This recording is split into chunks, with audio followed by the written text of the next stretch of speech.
There is something most people learn too late in life. People rarely tell you the truth about how they feel, what they want, or how much you matter to them, but they show it. Quietly, consistently, through what they do. Most of us grow up believing words carry meaning. We listen carefully when someone says, "I care." We relax when we hear, "You're important to me." We hold on when someone promises, "I'll change." And for a long time, we assume the problem is that we didn't listen closely enough. But the real mistake is that we listen to words instead of watching behavior. I remember a close friend I once trusted deeply. He always said the right things.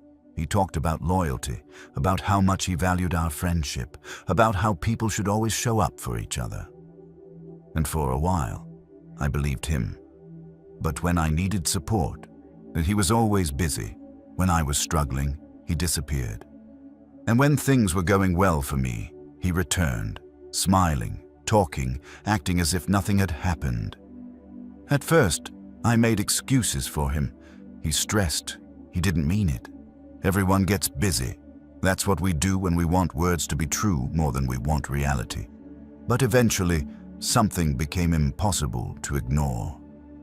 The pattern, because behavior doesn't lie once, it repeats. And when it repeats, it stops being an accident. This audiobook is not about blaming people. It's not about becoming cold or suspicious. And it's definitely not about manipulating others. It's about seeing clearly. Because once you see behavior for what it is, confusion starts to fade. You stop overthinking conversations. You stop replaying messages in your head. You stop asking questions that already have answers. Another example comes from someone in my family. They often spoke about respect, about family values, about always being there. But their actions told a different story. They interrupted constantly. They ignored boundaries. They expected understanding but rarely gave it. For years, this was normalized. That's just how they are. They don't mean it. You know they care. But care that never shows up in action isn't care. It's an idea people like to have about themselves. And this is one of the hardest truths to accept. Most people act to protect their self-image, not to align with their words. Words are how we want to be seen. Behavior is who we really are when no one is applauding. So if you've ever felt confused by someone, if you've ever wondered why their words felt comforting but their actions left you drained, if you've ever stayed longer than you should have, hoping things would match what was promised, you're not weak. You're human. We are taught to value harmony, to give second chances, to assume good intentions. But no one teaches us how to observe without emotional attachment. No one teaches us that clarity often feels colder than hope, but it's far kinder in the long run. This audiobook is an invitation to shift your attention away from what people say, toward what they do. Not once, not when it's convenient, but over time.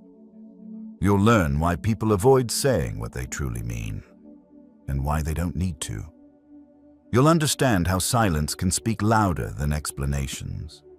You'll see how repeated behavior is never random, and most importantly, you'll learn how to stop personalizing actions that were never about you. When you start reading behavior instead of words, something changes inside you. You stop chasing clarity from others. You stop needing closure through conversations. You stop feeling responsible for fixing what you didn't break. You become calmer, more grounded, more self-directed, not because people become better, but because you become clearer. This audiobook won't give you motivational quotes. It won't tell you to confront everyone or cut people off dramatically. It will simply help you see. And once you see clearly, you don't need to fight reality anymore. You adjust, you choose differently, and slowly, quietly, your life becomes lighter. Because when you trust behavior over words, you stop getting lost in other people and start finding yourself. If you say health matters, but your habits say otherwise, your behavior has spoken. If you say growth matters, but comfort always wins, Your priorities are clear. If you say peace matters, but you stay in chaos, your actions have answered for you. This isn't about judgment, it's about alignment. When you learn to read priorities through action, relationships become simpler. You stop asking people to be different. You start accepting who they are. Acceptance doesn't mean staying, it means seeing. And once you see clearly, you can choose where to invest your time, energy, and emotional presence. You stop trying to earn importance. You start placing yourself where you are already valued. People don't reveal priorities through what they say in emotional moments. They reveal them in ordinary days, repeated choices, and small decisions. When you trust that truth, you stop chasing words. You start respecting patterns, and life becomes quieter, clearer, and far less confusing. Chapter 1. People reveal priorities through action. One of the clearest truths about human behavior is also one of the hardest to accept.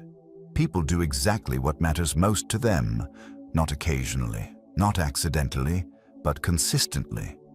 Most confusion in relationships, friendships, and even family dynamics doesn't come from a lack of communication.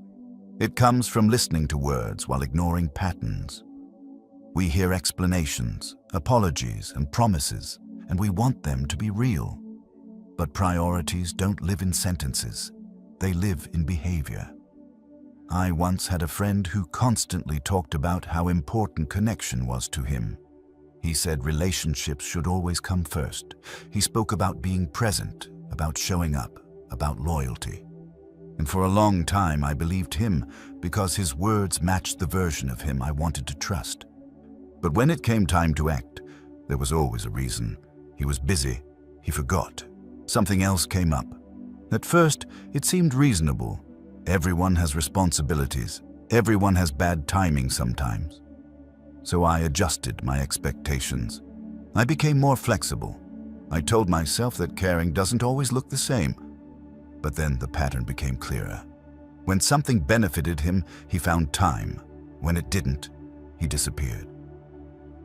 The issue was never availability. It was priority. This is how priorities work. People don't lack time, they allocate it. They don't lack energy, they reserve it. And they don't lack care. They distribute it based on what they value most. Many people say, "I care about you," while their actions quietly say, "Not enough to change my behavior." This doesn't make them evil. It makes them honest in the only way that matters. Another example comes from family. Someone close to me often talked about how family should always support each other. They emphasized togetherness, respect, and loyalty. On the surface, it sounded comforting. It sounded solid. But when boundaries were needed, they were ignored. When respect was requested, it was dismissed. And when accountability was required, it was avoided. For years, this contradiction caused tension. Conversations went in circles. Feelings were explained. Intentions were clarified, yet nothing changed. Eventually, the realization came quietly. Their priority was not family harmony. Their priority was comfort, and comfort often comes from doing nothing different. This is an uncomfortable truth. When people repeatedly fail to show up, they are not confused, so they are choosing. We often resist this idea because it forces us to stop hoping. Hope feels kinder than clarity. Hope gives people infinite chances.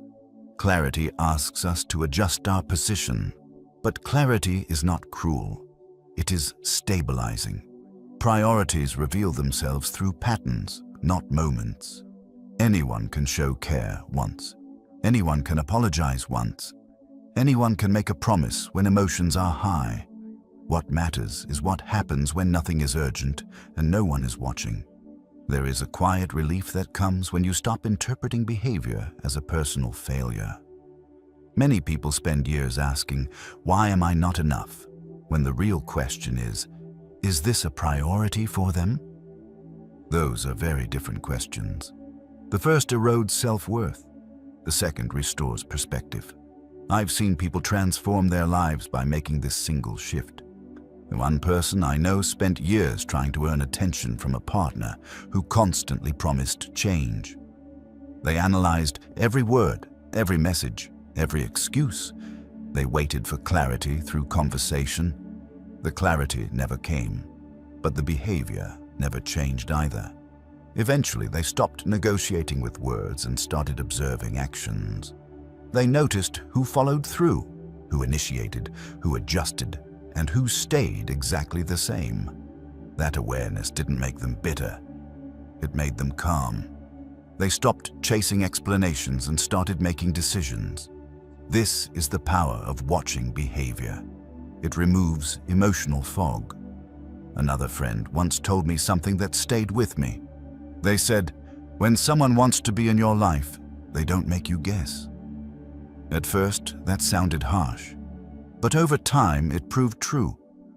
People make effort obvious when something matters. They simplify, they adjust, they follow up. They don't leave everything uncertain. Uncertainty often isn't confusion, it's avoidance. Understanding this doesn't mean you become rigid or unforgiving. It means you stop over-investing where there is no return. It means you stop translating neglect into complex psychological explanations. Priorities don't need interpretation. They are visible. This applies not only to how others treat you, but also to how you treat yourself. What you repeatedly make time for reveals what you value. What you constantly postpone reveals what you avoid. Sometimes the hardest person to be honest about is yourself. Chapter 2. Respect is shown through boundaries. Respect is rarely announced. It is demonstrated quietly, through how someone responds when a line is drawn. Most people say they respect others. Few people prove it when it costs them something. Boundaries are uncomfortable because they remove ambiguity. They force behavior to reveal intention, and this is why they are such a powerful lens for understanding human behavior. I once knew someone who was friendly, charming, and outwardly considerate. They always spoke politely. They complimented others often. On the surface, they appeared respectful, but they had a habit.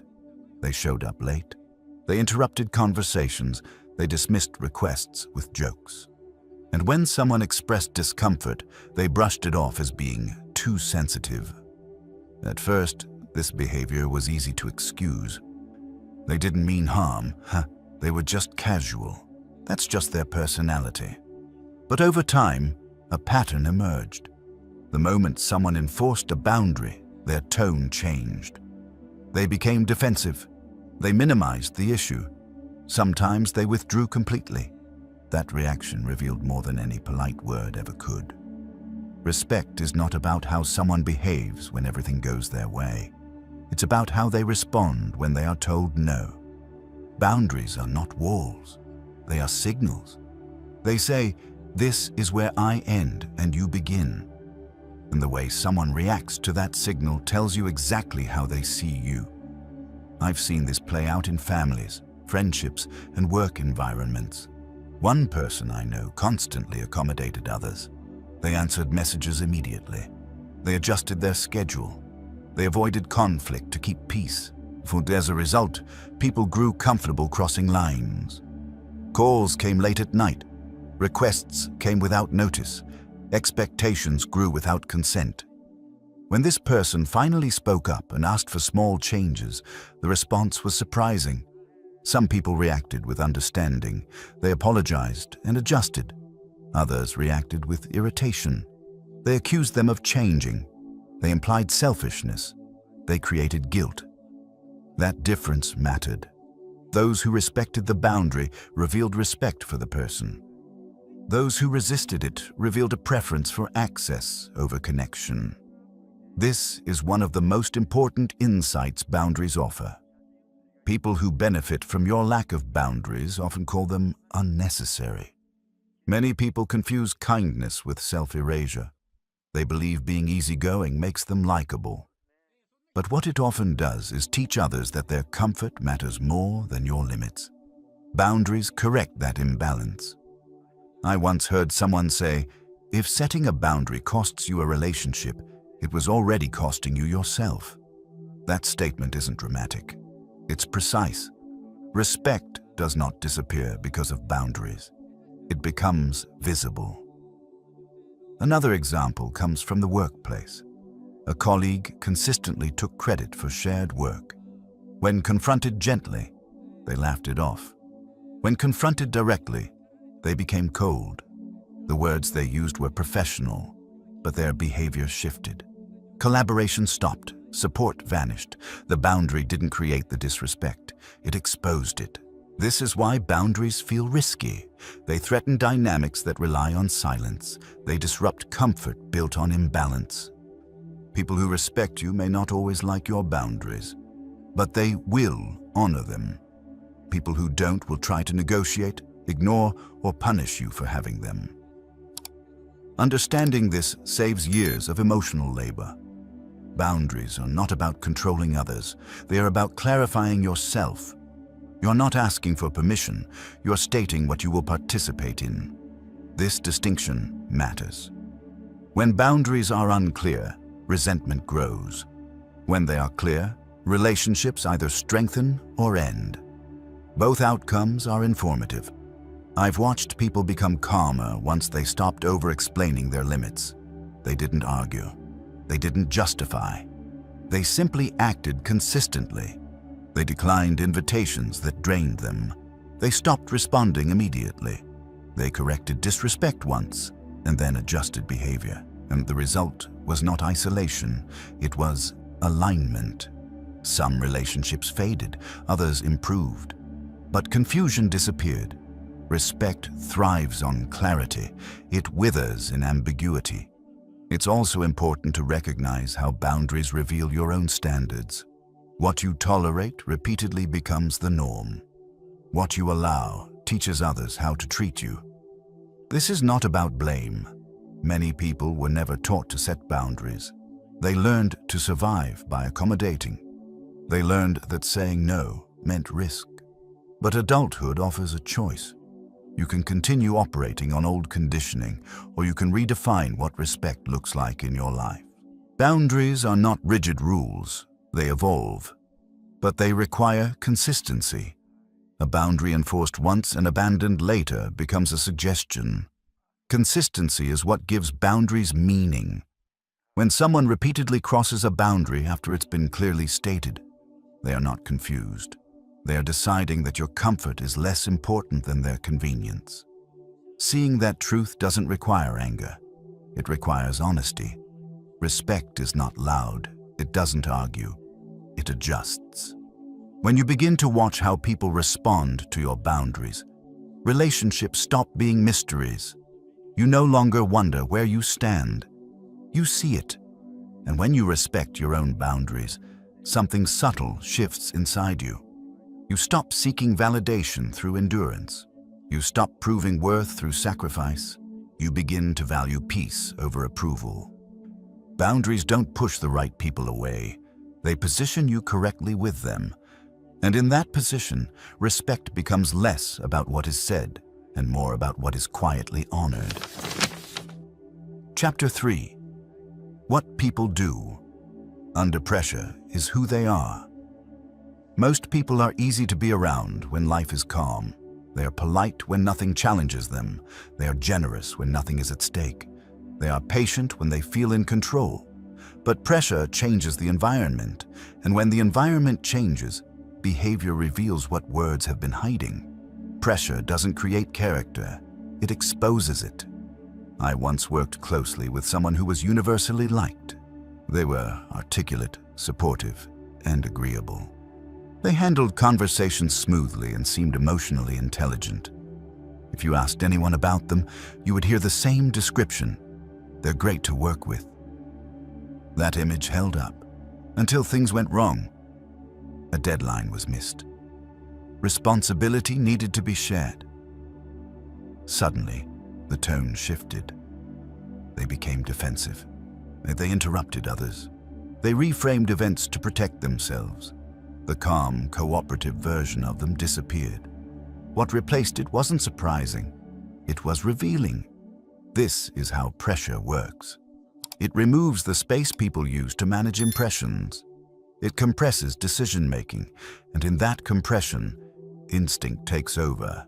Some people become aggressive, some become evasive, some become silent, some become controlling. All of these reactions are information. Many of us struggle with this reality because we want to believe the best version of someone is the real one. We tell ourselves that stress makes people act out of character. But more often, stress removes the effort required to pretend. Think about how people respond when they are criticized. Not praised, not supported, criticized. Do they listen? Do they deflect? Do they attack? Do they shut down? Those reactions matter far more than their words in calm moments. I've seen this in friendships as well. Someone who is fun and easygoing when life is light can become dismissive or cruel when challenged.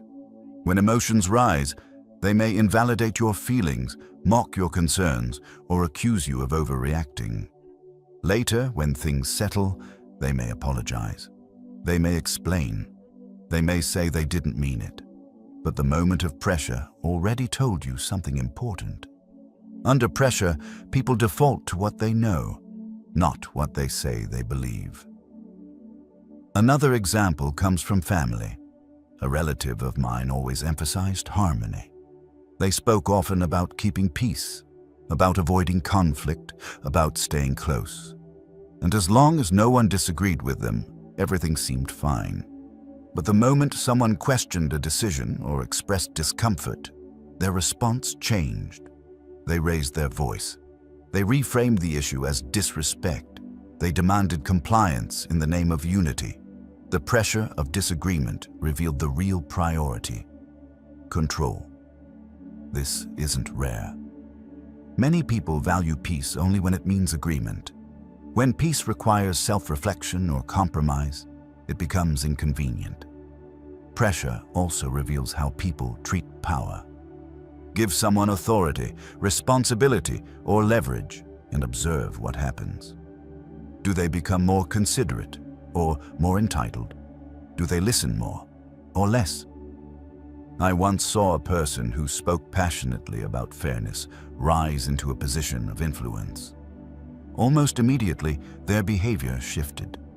They became less accessible, less patient, more dismissive. Their values hadn't changed. Their environment had. Pressure doesn't just come from stress. It comes from stakes. When people have something to lose, they reveal what they are willing to sacrifice. Often, that sacrifice is empathy. This is difficult to accept because it forces us to reevaluate relationships. It's uncomfortable to realize that someone you admired only behaves well when it's easy.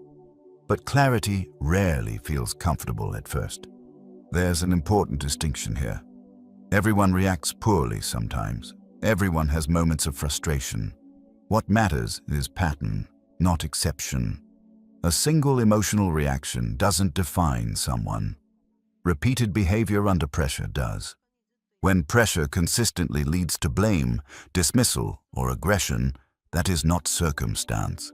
That is character expressed without filters. Understanding this changes how you listen. You stop being surprised by outbursts. You stop excusing them as isolated incidents. You start noticing how often they occur and under what conditions. This awareness can feel sobering, but it is also grounding. One person I know described a moment when this realization changed everything for them. They had spent years trying to communicate better with someone who always became defensive during conflict. They read books. They chose words carefully. They softened their tone. Nothing changed. Eventually, they stopped trying to manage reactions and started observing them. They noticed that any form of accountability triggered the same response. Pressure always produced avoidance. That understanding didn't lead to anger. It led to acceptance. They stopped expecting emotional maturity where it didn't exist. And with that acceptance came peace. Pressure also reveals how you behave. When you feel criticized, Do you listen or defend? When you feel cornered, do you clarify or attack? When you feel overwhelmed, do you communicate or withdraw? These moments are mirrors. It's easy to judge others under pressure. It's harder to examine yourself, but both are necessary. The goal isn't perfection, it's awareness. When you begin to recognize how pressure shapes behavior, you stop idealizing calm moments. You stop trusting potential. You start trusting evidence. This doesn't make you cynical. It makes you precise. You learn who you can rely on when things are difficult. You learn who collapses under responsibility. You learn who grows quieter but steadier. And you learn who you become when life applies pressure. Because in those moments, there is no performance, only response. Pressure strips away what is rehearsed and leaves what is real. When you understand that, you stop asking why people change. You realize they don't. They reveal. Chapter 4. Silence is also a message. Silence makes people uncomfortable for a reason. When words stop, the mind fills the gap. It searches for meaning. It looks for reassurance. It wonders what went wrong. Most people assume silence is the absence of communication. In reality, it is one of the clearest forms of behavior. Silence is not neutral. It is intentional, even when unspoken.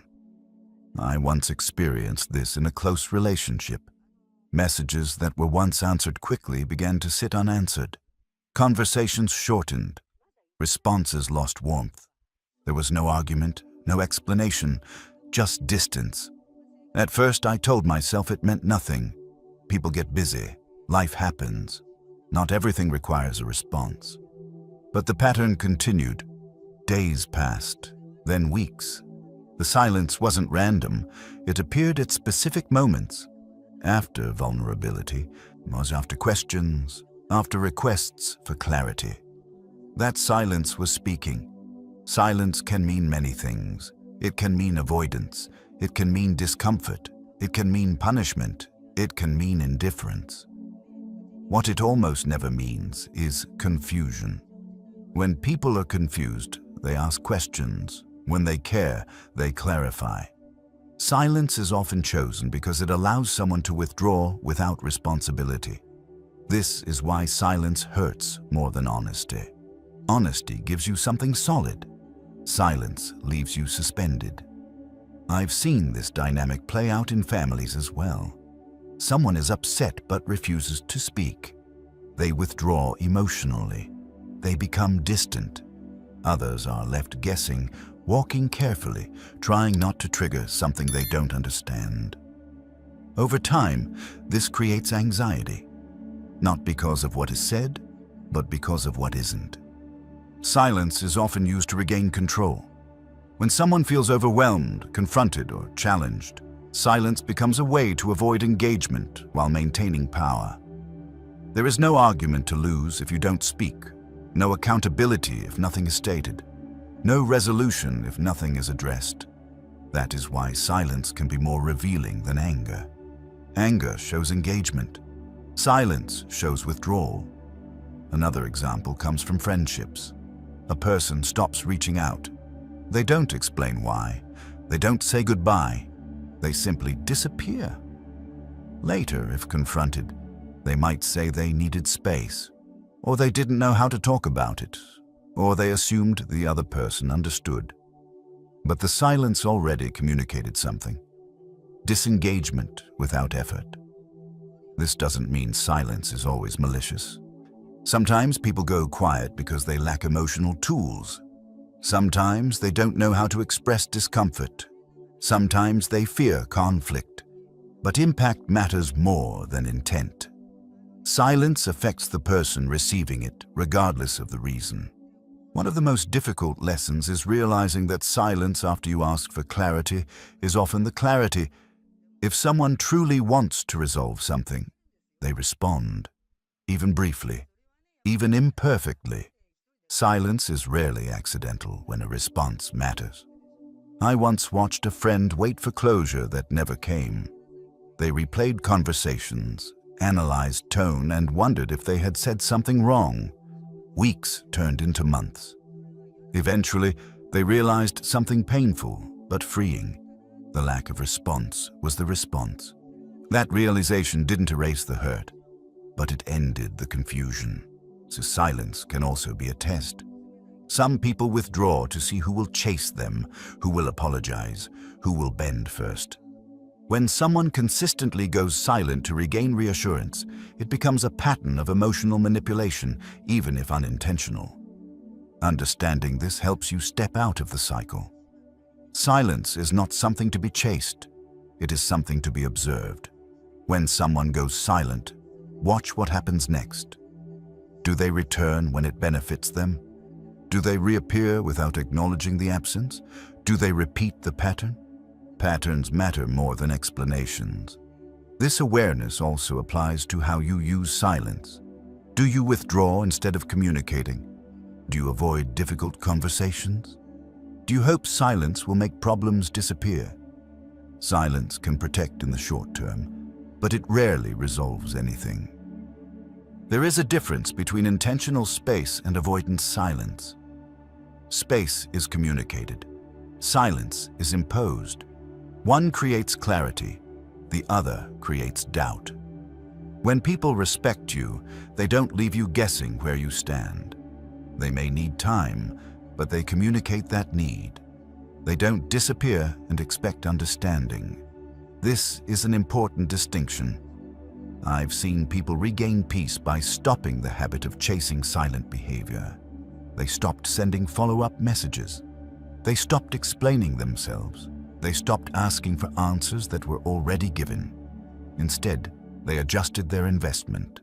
They accepted the message and moved accordingly. That choice is not about pride.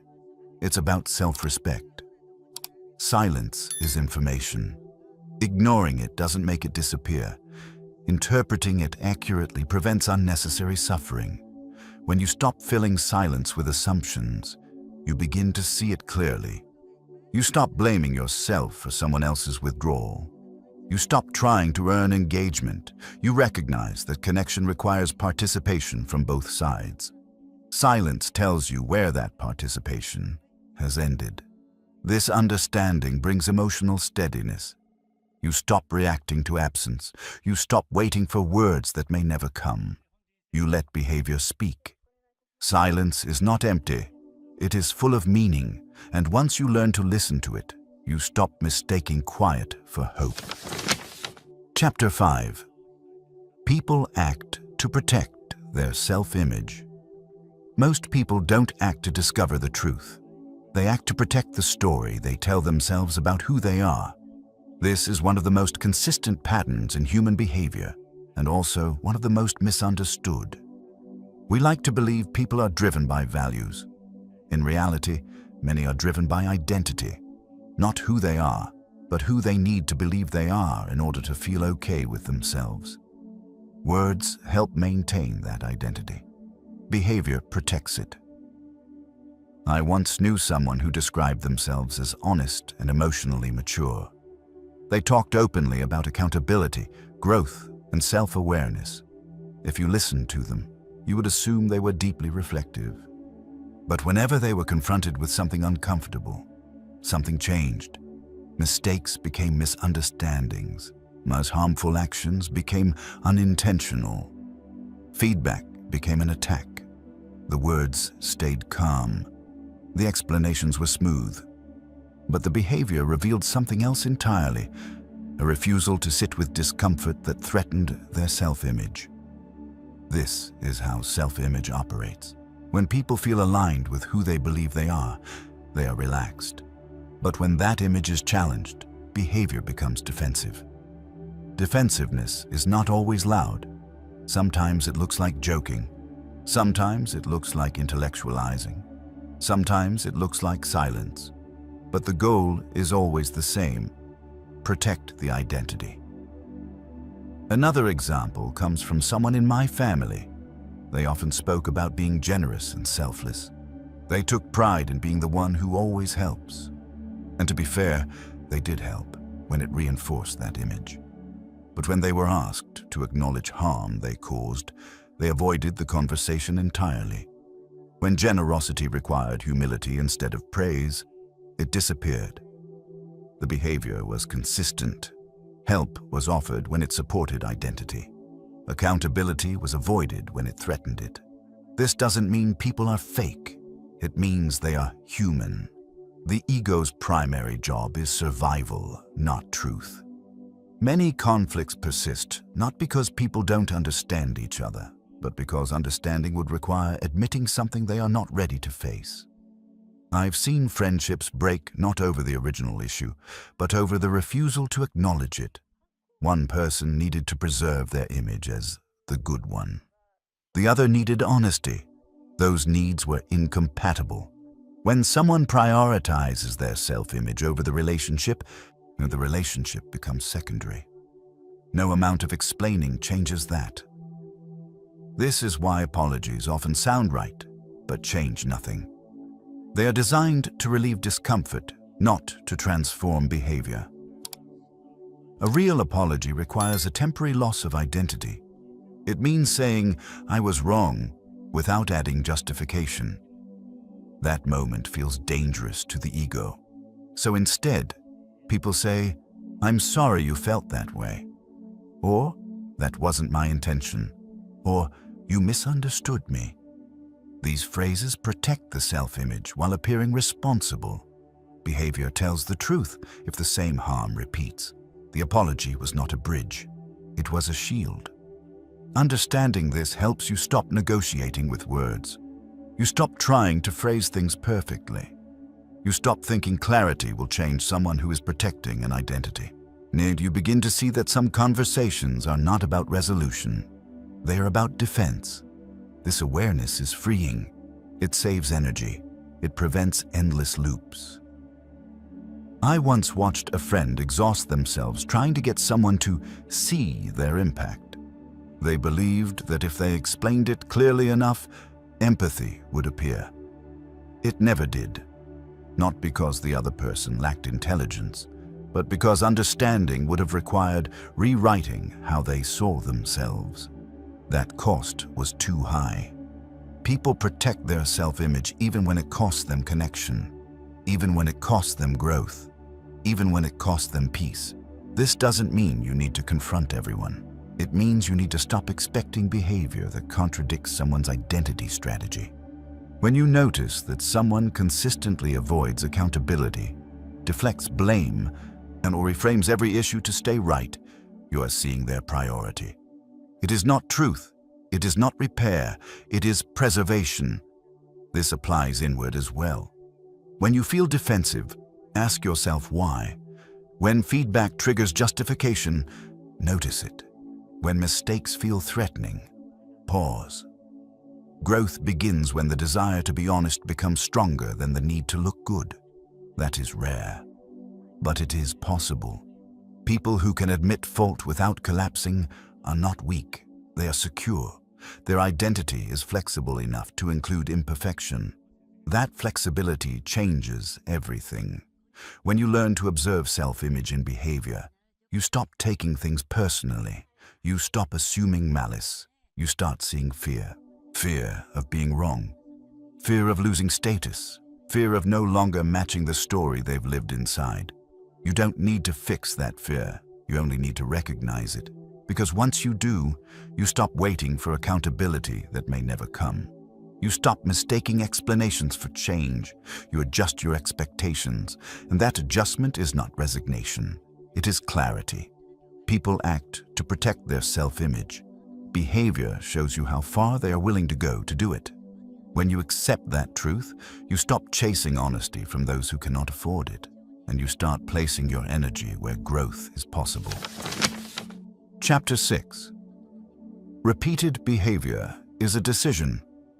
Most people are forgiven too quickly, not because they deserve forgiveness, but because we want to believe that repetition is accidental. We tell ourselves that if someone keeps doing the same thing, they must not realize the impact. Or maybe they are trying but failing. Or maybe this time will be different, but repeated behavior is not confusion. It is a decision. This is one of the hardest truths to accept because it forces us to stop negotiating with hope. I once knew someone who apologized often. They spoke sincerely. They acknowledged mistakes. They promised awareness and effort. Every apology sounded genuine, and yet nothing changed. The same patterns returned.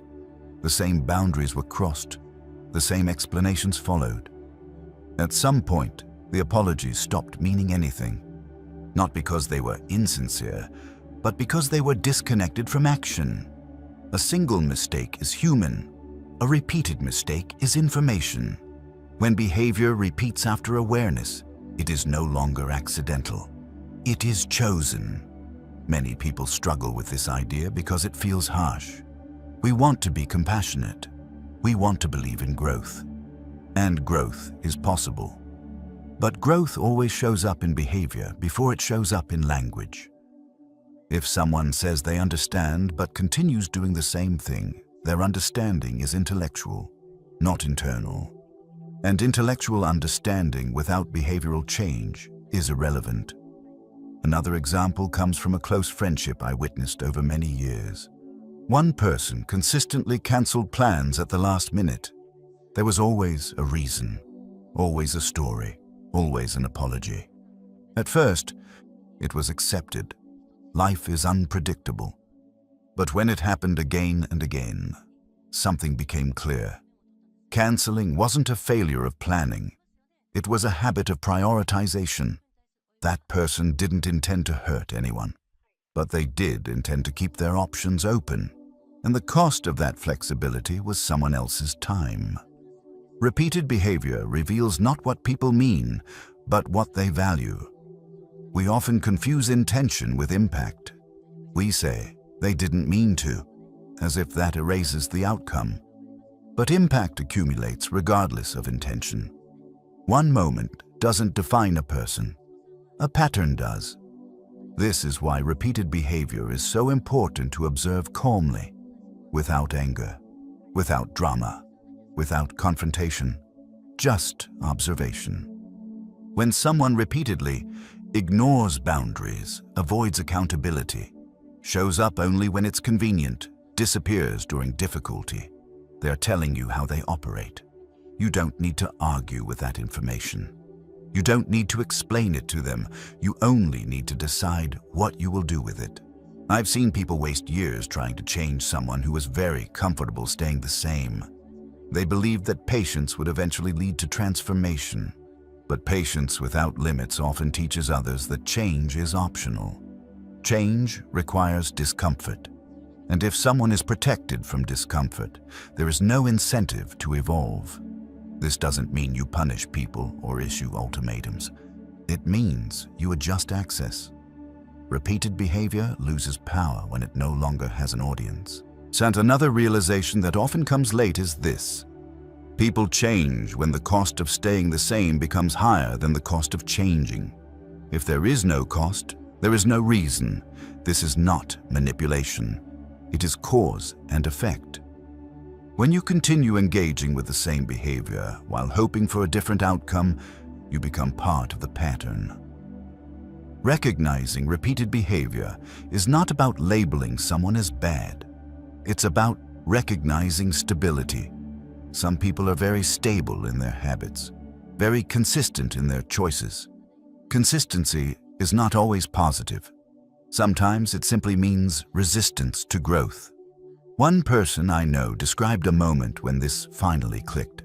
They said, "I realized I wasn't being loyal. I was being predictable." They kept returning to the same dynamic, expecting a different response. Once they stopped doing that, everything shifted. Not because the other person changed, but because the situation did. Repeated behavior also applies inward. What you repeat becomes who you are. If you repeatedly tolerate disrespect, you normalize it. If you repeatedly abandon your needs, you train yourself to disappear. If you repeatedly stay silent, you reinforce silence. The patterns you live inside eventually become your identity. This is not about perfection. It's about direction. One honest adjustment repeated over time is growth. One harmful habit repeated over time is erosion. When you learn to observe repetition without emotional attachment, you stop getting trapped in cycles. You stop needing dramatic endings. You stop demanding explanations. You simply let consistency speak. And consistency is very honest. People don't accidentally repeat the same behavior for years. They practice it. Understanding this doesn't make you rigid. It makes you realistic. You stop confusing potential with probability.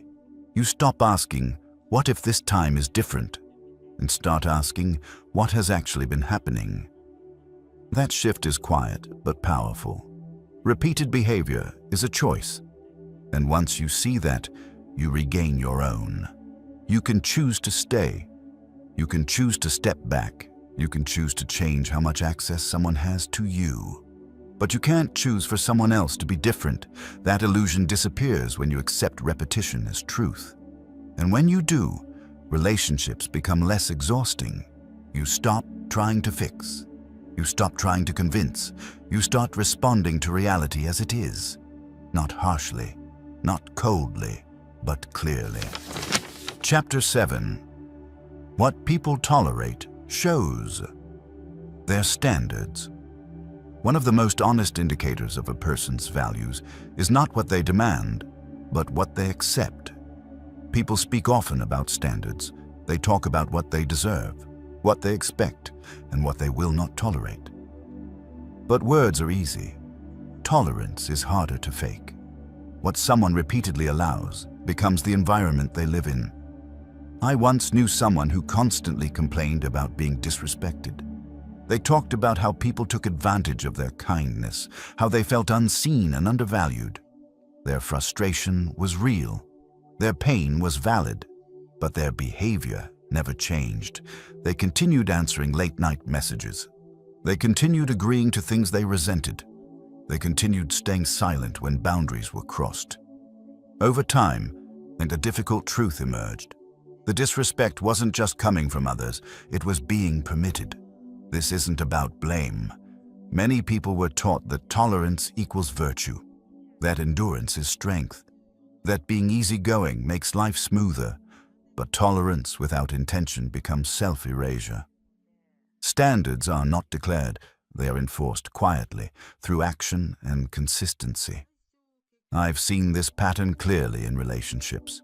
One partner accepts constant emotional inconsistency. Plans change last minute. Communication disappears. Apologies arrive without change. At first, tolerance looks like patience. Then it looks like understanding. Eventually, it becomes habit, and habits shape identity. When you tolerate instability long enough, your nervous system adapts to chaos. Calm begins to feel unfamiliar. Consistency feels suspicious, and drama becomes normal. This is how standards drift downward without notice. People don't wake up deciding to live below their values. They adjust gradually to what is available. Another example comes from work. Someone stays in an environment where they are consistently undervalued. Their ideas are dismissed. Their effort is ignored. Promotions pass them by. They tell themselves it's temporary. They stay quiet. They wait. Years pass. The environment doesn't change, but something else does. Their confidence erodes. Their expectations shrink. They begin to accept less than they once would have questioned. What they tolerated became their professional standard. Tolerance teaches people how to treat you, but it also teaches you how to treat yourself. If you tolerate disrespect, you internalize it. If you tolerate neglect, you normalize it. So if you tolerate chaos, you learn to function inside it. This doesn't mean you should react aggressively to every discomfort. Discernment matters. But silence in the face of repeated harm is not maturity. It is adaptation. One of the most powerful shifts a person can make is asking a simple question: is this acceptable to me? Not, can I handle it? Not, is it understandable? But, is this the standard I want to live inside? I once watched someone make a quiet change that transformed their life. They didn't confront anyone dramatically. They didn't announce new rules. They simply stopped participating in what drained them. They declined invitations that felt obligatory. They limited conversations that felt one-sided. They stopped explaining themselves excessively. At first, others were confused. Some were irritated. A few faded away. But what remained was clarity. The people who adjusted revealed respect. The ones who left revealed dependency. Standards don't repel healthy connections. They expose unhealthy ones. Many people fear raising their standards because they fear loneliness. But living below your values creates a deeper isolation. You are surrounded but unseen. When you tolerate what violates you, you distance yourself from yourself. This chapter is not about demanding perfection from others. Everyone has limitations. Everyone falls short. The difference lies in repetition. Occasional disappointment is part of life. Chronic disrespect is a choice someone is making, and a choice you are responding to. Your standards don't need to be loud. They need to be consistent. You don't have to explain them to everyone.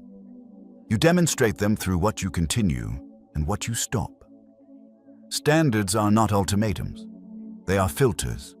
They filter out dynamics that require you to shrink. They filter in relationships that meet you where you are. This applies internally as well. What excuses do you tolerate in yourself? What habits do you allow that contradict who you want to become? What discomfort do you avoid that is quietly limiting your growth? Self-standards matter as much as interpersonal ones. If you tolerate procrastination, stagnation becomes familiar. If you tolerate self-betrayal, confidence weakens. If you tolerate inconsistency, discipline erodes. Change begins when tolerance ends. This doesn't happen overnight. It happens through small decisions repeated daily, saying no once, leaving earlier, speaking up calmly, walking away quietly. These moments may seem insignificant, but they accumulate. Your life is shaped less by dramatic choices and more by what you allow repeatedly. When you raise your standards, you may initially feel uncomfortable. Familiar dynamics resist change. People accustomed to access may push back. That discomfort is temporary. The clarity that follows is lasting. You don't need to convince anyone of your worth. You demonstrate it through the standards you live by. What you tolerate is what you endorse. What you allow is what you normalize. And when you become intentional about those choices, your environment begins to reflect your values. Not because others suddenly change, but because you do. Those desires are human, but tying them to someone else's response keeps you emotionally anchored. When you stop needing closure, you reclaim your autonomy. You stop waiting. You stop monitoring. You stop hoping for a different ending. You accept the ending that already occurred. This acceptance is not dramatic. It doesn't require confrontation. It often happens quietly, over time. One day, you realize you're no longer checking your phone. You realize the questions have faded. You realize the story no longer has emotional charge. That is closure.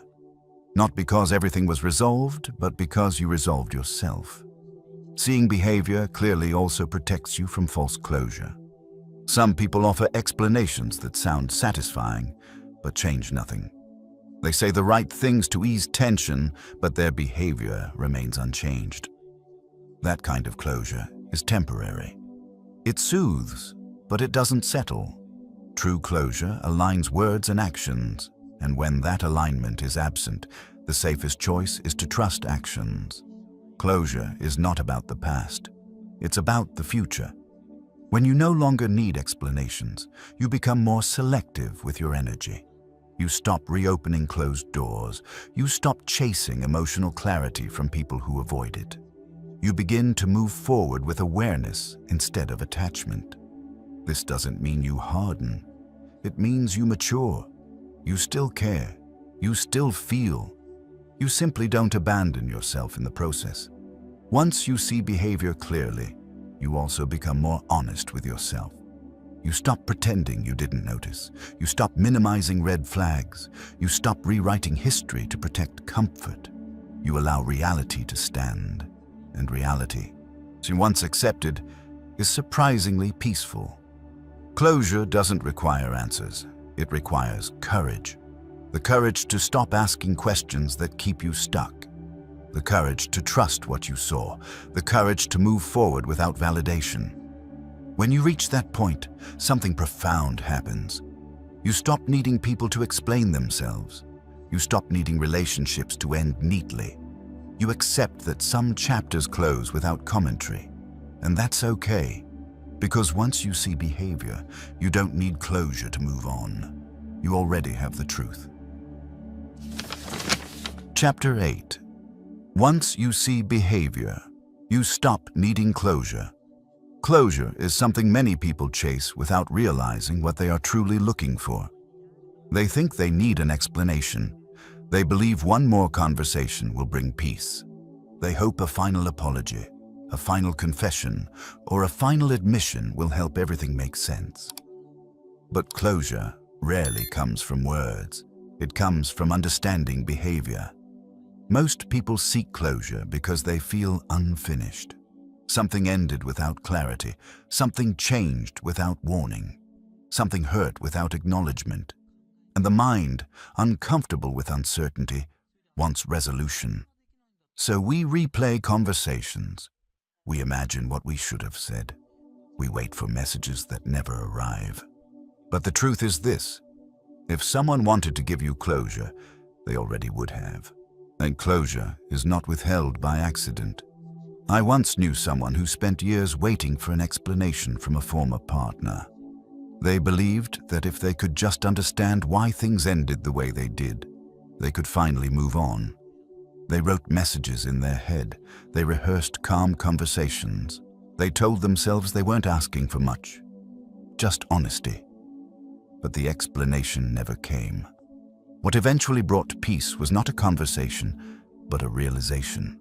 The lack of explanation was the explanation. The silence, the avoidance, the repeated patterns. That was the truth.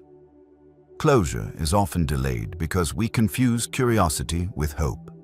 We tell ourselves we just want understanding, when what we really want is reassurance that we mattered.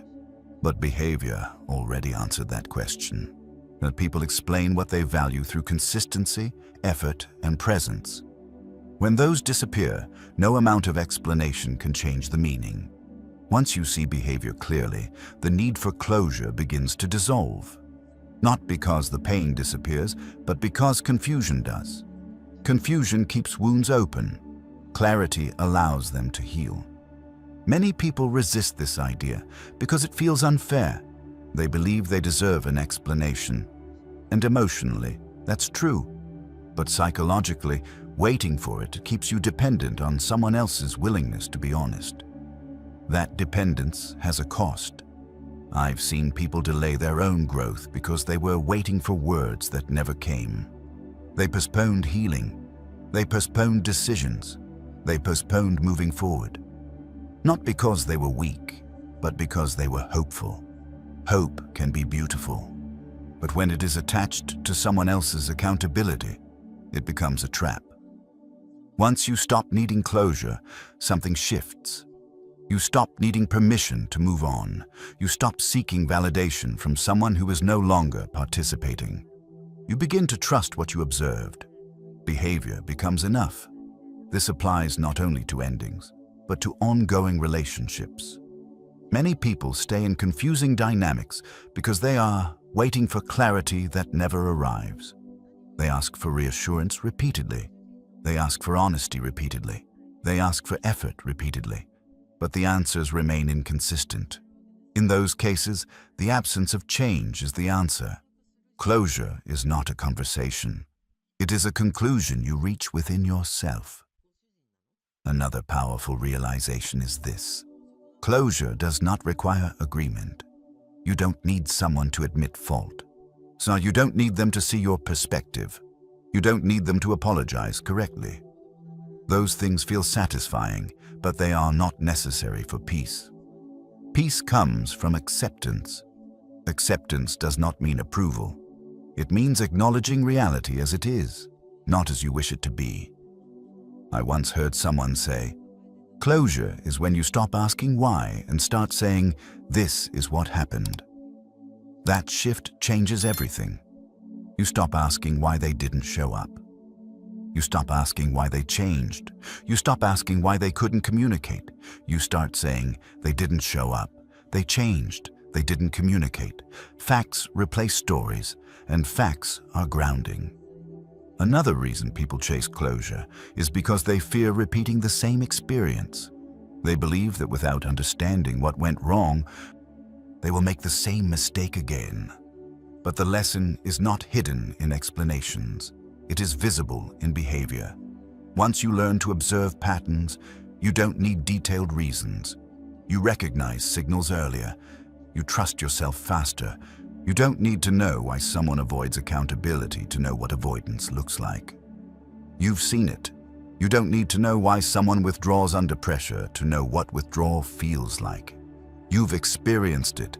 Behavior teaches more effectively than words ever could. There is also a quieter truth about closure. Sometimes the need for it is tied to ego. We want to be seen as reasonable. We want to be validated as right. We want the other person to acknowledge our worth. If you've stayed with this audiobook until now, it means something inside you was ready to see more clearly. Not because the ideas were new, but because they finally had words. Throughout these chapters, we didn't talk about motivation. We didn't talk about becoming better than others. We didn't talk about winning conversations or controlling people. We talked about something quieter and far more powerful. We talked about seeing reality as it is. You've seen how people reveal priorities through action, how respect shows itself through boundaries, how pressure strips away performance, how silence speaks louder than explanations, how self-image shapes behavior, how repetition becomes choice, how tolerance defines standards, and finally, how clarity replaces the need for closure. None of these ideas ask you to change other people. They ask you to change how you observe. That shift alone alters everything. When you stop listening only to words and start watching behavior, your life becomes less confusing. You no longer feel pulled in different directions by mixed signals. You no longer spend energy trying to interpret intentions that never translate into action. You begin to trust what you see.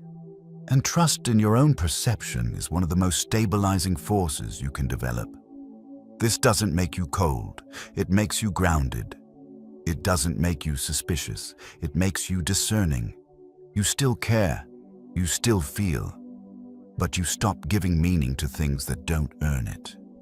One of the most liberating moments in adulthood is realizing that clarity does not require confrontation. You don't need dramatic conversations. You don't need perfect explanations. You don't need everyone to understand you. You only need to be honest with yourself. When behavior consistently contradicts words, believe the behavior. When patterns repeat, accept the pattern. When effort is absent, stop filling the gap with hope. This isn't pessimism, it's realism. And realism is kinder than fantasy because it allows you to move forward instead of staying stuck. You may notice that as you apply this mindset, some relationships change. Some deepen, some become quieter, some fade entirely. That is not loss, that is alignment. People who respect your boundaries adjust. People who rely on your silence resist. People who value connection show consistency. You don't need to judge these outcomes. They simply reveal where energy flows naturally. And another important truth is this. Seeing behavior clearly also brings responsibility. Once you see, you can't unsee. You can no longer claim ignorance. You can no longer pretend patterns don't exist. You can no longer stay passive and call it patience. With clarity comes choice. You choose how much access people have to you. You choose how long you stay. You choose what you tolerate. You choose where you invest your attention. These choices don't have to be loud. They don't require explanation. They simply require consistency. And consistency builds self-respect. This audiobook was not designed to make you cut people off. It was designed to help you stop cutting yourself down in order to keep others comfortable. There is a difference. Healthy distance is not rejection. Boundaries are not punishment. Letting go is not failure. Often, it is growth. As you move forward, try this simple practice. For the next few days, observe without reacting. Notice who follows through. Notice who disappears under pressure. Notice who respects your limits. Notice who ignores them. Don't analyze. Don't confront. Just observe. You may be surprised by how much clarity appears when you stop interfering with reality. And remember this: people are not puzzles to be solved. They are patterns to be recognized. When you stop trying to decode intentions and start recognizing behavior, you free yourself from emotional labor that was never yours to carry. This is how you become calmer. This is how you become clearer. This is how you become harder to confuse. Not because you control others, but because you no longer allow inconsistency to destabilize you. If this audiobook resonated with you, it's likely because you've already lived through confusion, disappointment, or emotional exhaustion. You didn't need theory. You needed language for what you felt. Take this awareness with you. Use it gently. Use it honestly. And if you believe someone else in your life would benefit from seeing behavior more clearly, someone who keeps doubting themselves, overthinking, or waiting for words that never come, share this audiobook with them. Not to change them, but to give them clarity sooner than you had it. Thank you for listening. Thank you for reflecting, and thank you for choosing awareness over illusion. When you trust what people do instead of what they say, you don't lose connection. You gain peace. And peace, once found, changes everything.